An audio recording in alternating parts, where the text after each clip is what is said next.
सभी साथियों को नमस्कार। आपके अपने YouTube चैनल में सभी मित्रों का स्वागत है। डीएनएस अलायंस मर्ज 1.2 केंद्रीय कर्मचारी के लिए महंगा भत्ते पर बड़ा अपडेट। डीए की जीरो से शुरू होगी कैलकुलेशन। चलिए जानते हैं लेटेस्ट जानकारी को इस चैनल के माध्यम से जानने का पूरा प्रयास करेंगे। जितना भी कर्मचारी जुड़े हैं चैनल के माध्यम से सभी से मेरा निवेदन है, चैनल को सब्सक्राइब करने का प्रयास नहीं किया आपने, नीचे दिए गए लाल बटन पर क्लिक कर आप जल्द से जल्द चैनल को सब्सक्राइब कर लीजिए।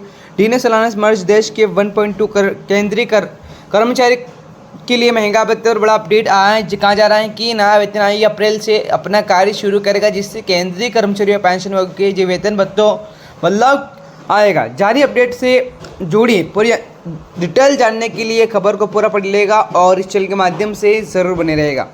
बात की जाए चैनल के माध्यम से नई लेटेस्ट जानकारी को 1.2 केंद्रीय कर्मचारियों की महंगाई भत्ते पर बड़ा अपडेट। डीए की जीरो से शुरू होगी कैलकुलेशन और आठवीं वेतन आयोग की सिफारिश जल्दी ही केंद्र सरकार को मिलेगी। नया वेतन आयोग अप्रैल से अपना कार्य शुरू करेगा, जिससे केंद्रीय कर्मचारी पेंशन भोगियों के वेतन बदलाव लाएगा, जो आयोग की सिफारिश के लागू होने पर आधारित होगा।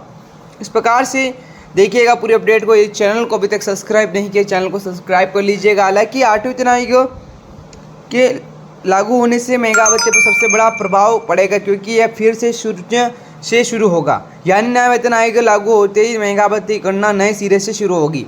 बेसिक सैलरी मर्ज होगा महंगा भत्ता। ऐसा अनुमान है कि जनवरी 2026 से महंगा भत्ता डीए 61% तक पहुंच सकता है। नियमों के मुताबिक नए वेतन आयोग की सिफारिश लागू होने पर कर्मचारी की डीए शून्य कर दिया जाता है और इसे मूल वेतन में समायोजित कर लिया जाता है। इस बार भी ऐसा होने की संभावना है। हालांकि चर्चा भी है कि सिर्फ 50% महंगा भत्ता को मूल वेतन में शामिल किया जाएगा और शेष 11% को नहीं।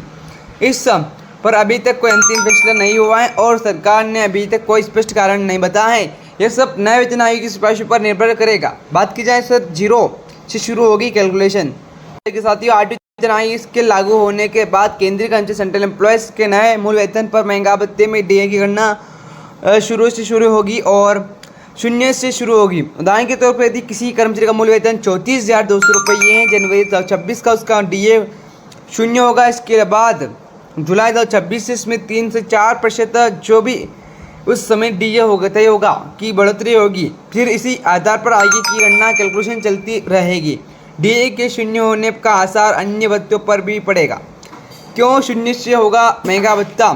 महंगा भत्ते का जो कि कर्मचारी का महंगा भत्ता डीए नए वेतन का मूल वेतन जुड़ जाता है। विशेषज्ञों के अनुसार नियम कहता है कि कर्मचारी को मूल वेतन के मिलने वाला पूरा 100% डीए मूल वेतन में जोड़ दिया चाहिए, और लेकिन वित्तीय मजबूरियों के कारण ऐसा हमेशा संभव नहीं होता पाता है। 2016 में केंद्र सरकार ने केंद्रीय कर्मचारी के लिए 7 वेतन आयोग की सिफारिश लागू की, लेकिन यह पहली बार नहीं था जब ऐसा समायोजन हुआ। तो इससे पहले 2006 में छठे वेतन के लागू होने पर पाँचवीं वेतनमान 5 पेंशन के तहत दिसंबर तक का मिल रहा है 187% महंगा भत्ता पूरी तरह से मूल वेतन में समायोजित कर दिया गया था। इसी कारण से छठे वेतनमान का गुणांक 1.87 तय किया गया है। हालांकि इसे लागू करने में 3 साल का समय लग सकता है। कब होगा लागू? विशेषज्ञों के मुताबिक आठवीं वेतन आयोग का एडमिशन जनवरी 26 से लागू हो सकता है। उस समय महंगा भत्ता डीए शून्य कर दिया जाएगा, इसे मूल वेतन में समायोजित किया जाएगा। इसके बाद डी गणना नए सिरे से शुरू होगी। तो जितने भी कर्मचारी जुड़े हैं सभी से कमेंट निवेदन है, चैनल को सब्सक्राइब नहीं किए चैनल को सब्सक्राइब करें। मिलते हैं नेक्स्ट वीडियो में। जब तक के लिए आपके अपने यूट्यूब चैनल स्टडी पॉइंट के माध्यम से जरूर बने रहेगा। जय हिंद जय भारत।